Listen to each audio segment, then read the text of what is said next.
Insurance guest line. Mike D, we were talking about we're always talking about rivalries on Sports Talk Radio. We have a hell of a rivalry here in the state of Mississippi between the Dogs and the Rebs. They fight for everything. And we were talking Saints and Falcons. So I wanted to throw this off of you. Since you're the Saints insider and you've been covering them for a long time, is Morton Anderson one of the few players and personalities that can pull off playing for the Saints and the Falcons and yet still be beloved by the Saints fan base, Mike D? Yeah, he's probably the only one. Because I know the guy I work with, man, they still bring that up that he played for the Falcons. So, with Bobby, he gets a lot of hate for that. But no, Martin, and just because of the situation, and they were both similar to a certain extent. Bobby got cut loose.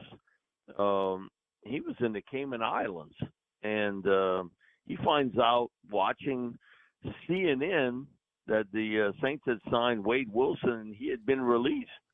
With Martin, I think the Saints cut loose Martin in the hopes that they could redo his contract. But someone in the Saints organization had kind of leaked that out, and the Falcons were ready, and they signed him the next day. So yeah, Martin's he's got a pass on that, and he's still beloved by Saints fans, but he's about the only one. Morton Anderson. He's a pretty big personality, is he not, Mike D? Oh yeah, he is. He's a big personality. He really is. There's nothing Martin won't talk about. I mean, he'll do it for a long period of time too.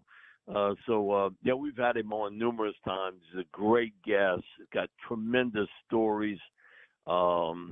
Just one of the greatest kickers, in my lifetime that I've been able to watch. He was so confident, and he was the first guy that would see these sports psychologists. That wasn't a thing back then, but he would go see a sports psychologist in the off season, and he could visualize a kick before he went up and kicked it, and he talked about how much that really helped his career.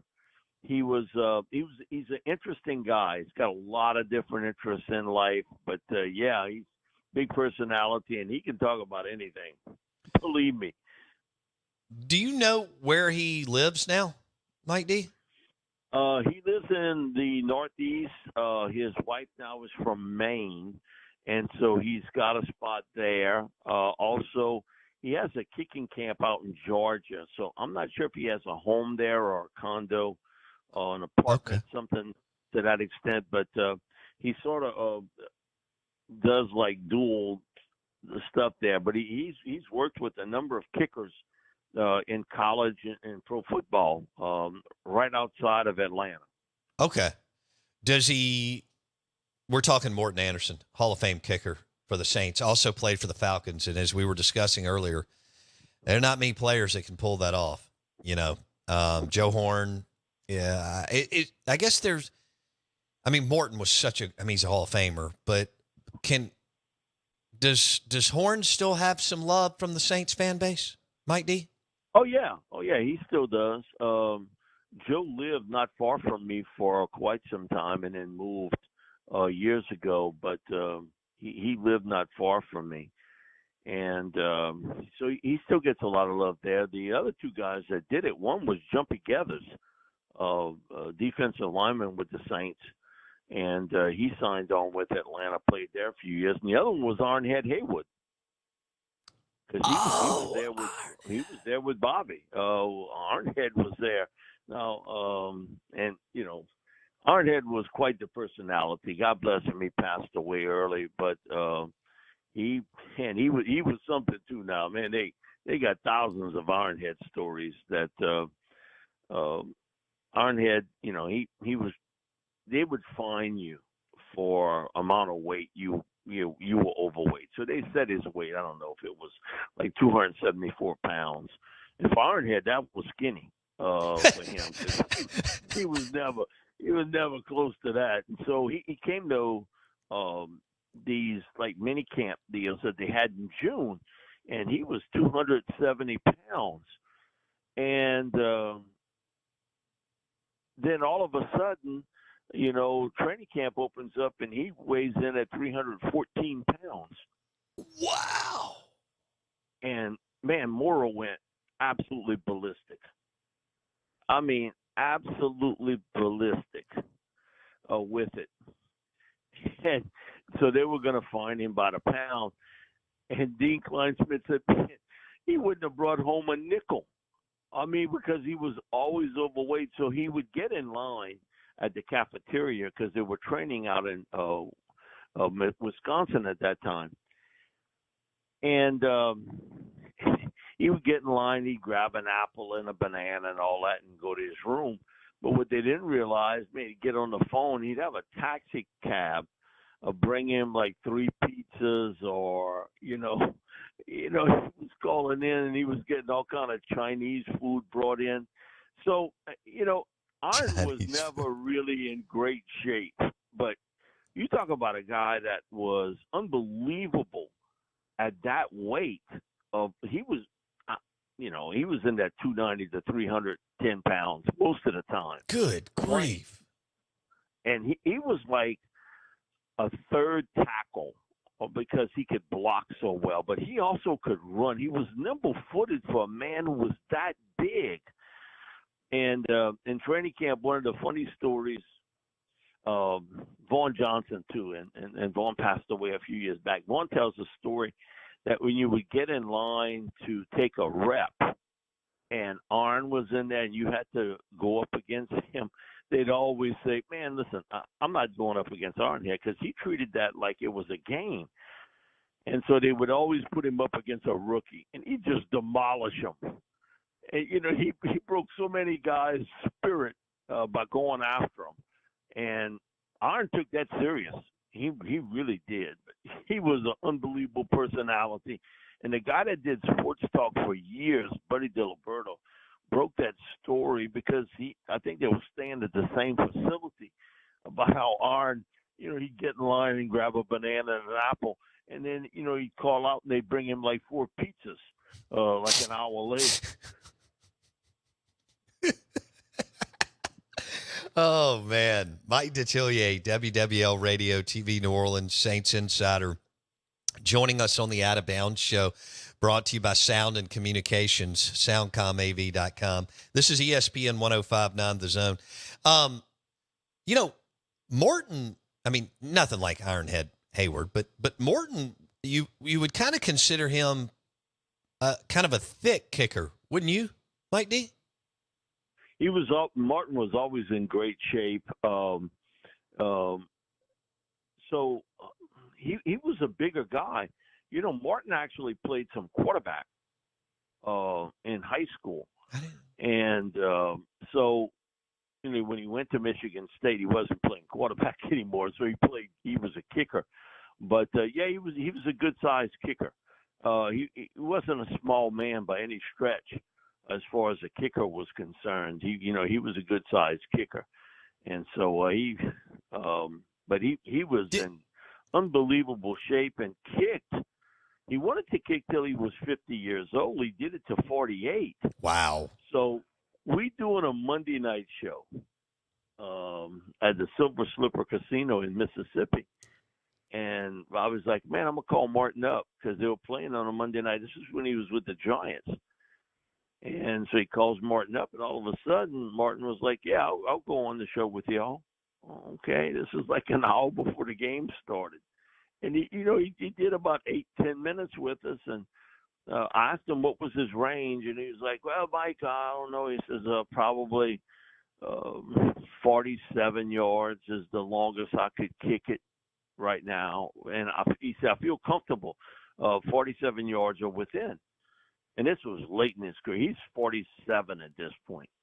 And so we finished the show. We walk down, and we see Martin lining up, and he's trying to kick a 49-yard field goal. He hits it, and it is square, right down the middle. It hits the crossbar. Oh, wow. He knew exactly how far he could, at that point, could still kick it. So he got 48 out of it, but he couldn't get that 49. It hit the front of the crossbar and bounced back. It Oh, was dang. it was unbelievable how he sort of knew how far he could hit it at that point in time.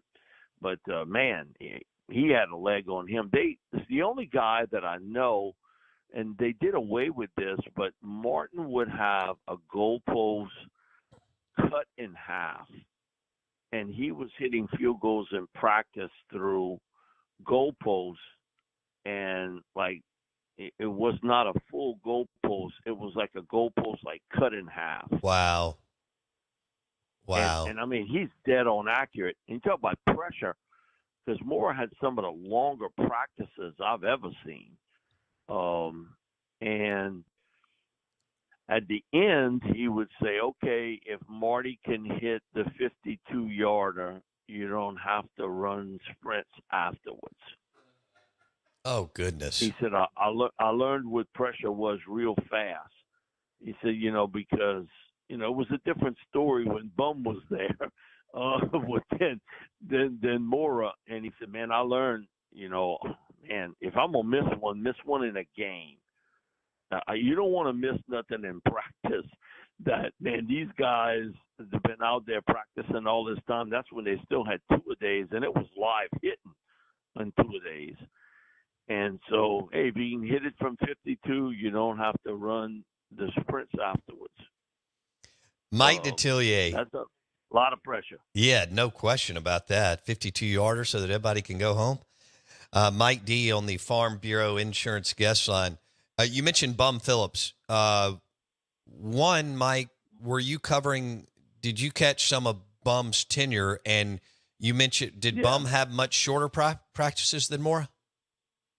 Yeah, Bum wanted to have what he called accelerated practice. He wanted to get things done. He really did. Now, he liked practice sessions.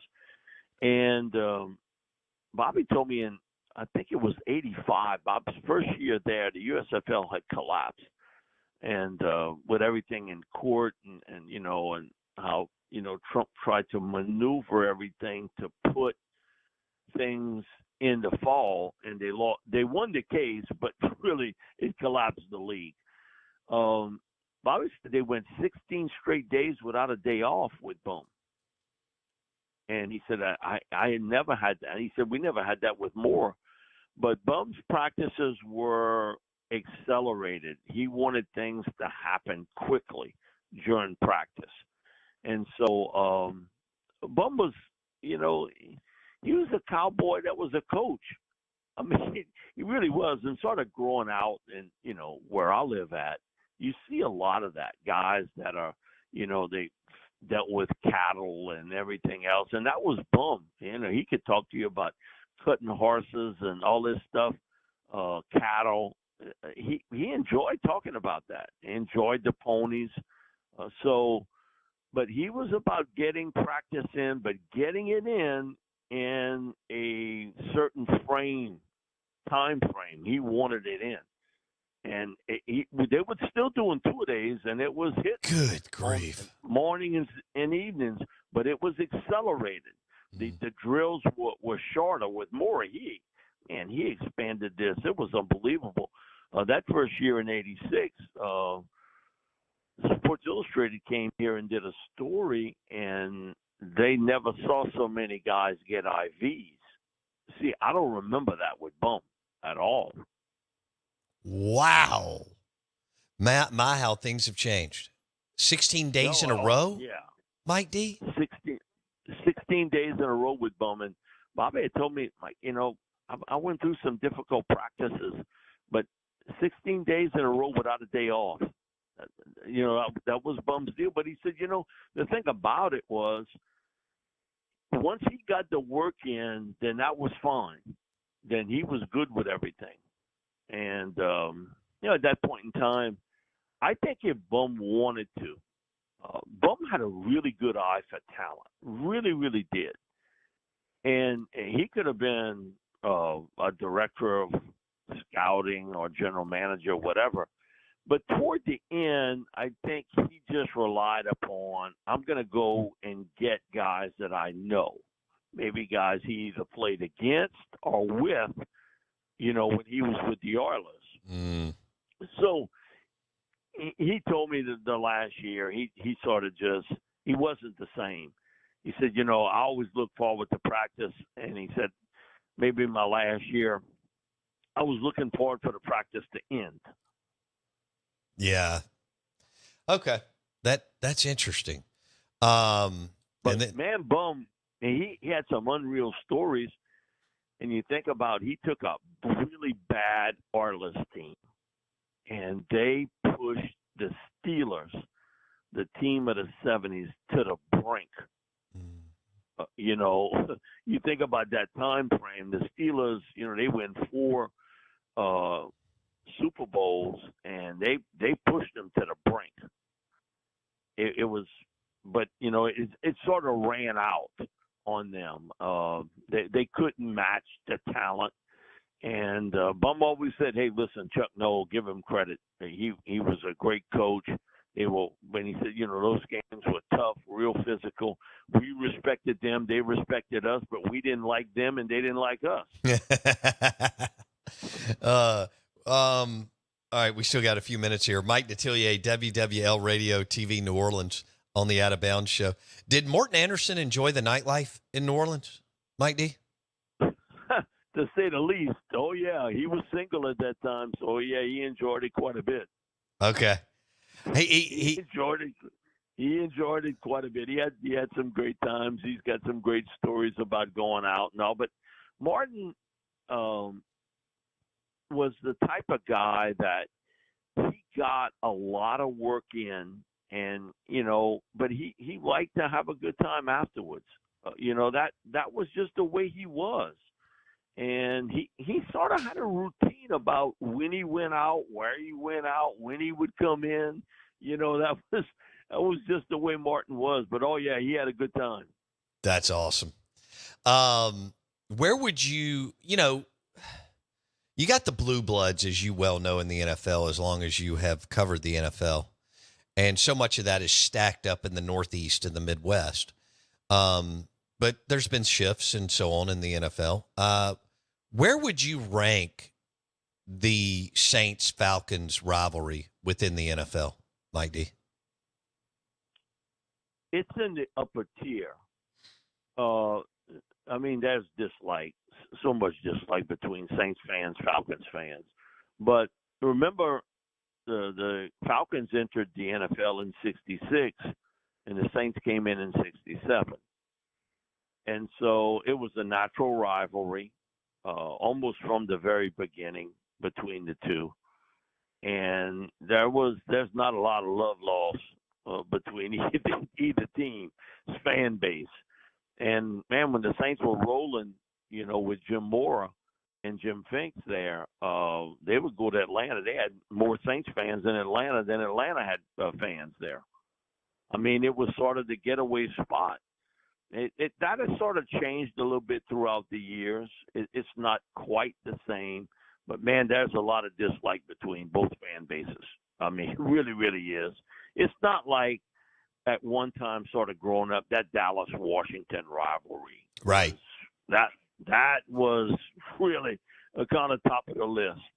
And then you saw afterwards, because of what it meant, it was Washington, Dallas, or the Giants and Washington, Dallas, and the Giants. That was a lot of, because the teams were better. The teams just were better. They were playing for meaningful situations. One of them back in the 80s, 90s, because of who they were, Bears, 49ers. Those Mike Ditka teams going up against Bill Walsh's Absolutely. Team. I remember those, man. That was some really, really great games to cover, to see how the dislike between the two of them. And really, it started a lot when the 49ers used Guy McIntyre as a lead blocking fullback, running back. And that's what gave Ditka the thing to put the refrigerator Perry in the backfield. Ah, okay. That he told me the story, and Mike told me the story. He said that's what gave me the idea to do it. I wanted to shove it to Bill Walsh, and so he said, but it gave me the idea of putting the fridge in the backfield because the 49ers had used Guy McIntyre in the backfield against them. I'll be damn. I didn't know that. Yeah. I watched the fridge and watched Ditka and Walsh and Parcells and Gibbs and all those guys get after it. Boy, the NFC in the 80s. Holy smokes. All right. Think about that. Man. With Joe Gibbs, with Parcells, then Jimmy Johnson, Ditka, Walsh. Bill Walsh. Golly. Man, you talk about that was some major firepower in the head coaching spot. And, at that time, Mike and Mike ran the offense, but Buddy Ryan ran the defense. The 46. Yeah. Yeah, Mike and D. Buddy was a character and a half too. Now, Heck yeah, man, Buddy was something else. But the guys played for him. He was tough on them, but they loved to play for Buddy because I've known a couple guys on that team, and they love Buddy. Man. But that was a friction, and you knew it wasn't going to last long. Nah, because of the friction between Buddy and Mike. Absolutely, we'll leave it there. Mike Detillier, great storytelling here on a summer day. The Out of Bounds Show, ESPN 105.9 The Zone. Have an awesome week, Mike D. Thanks a lot. Appreciate it. At Mike Detillier on Twitter, WWL Radio TV New Orleans.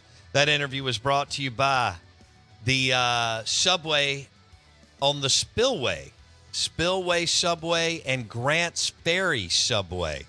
Go grab yourself a Subway at Spillway Subway today and at the Grants Ferry Subway.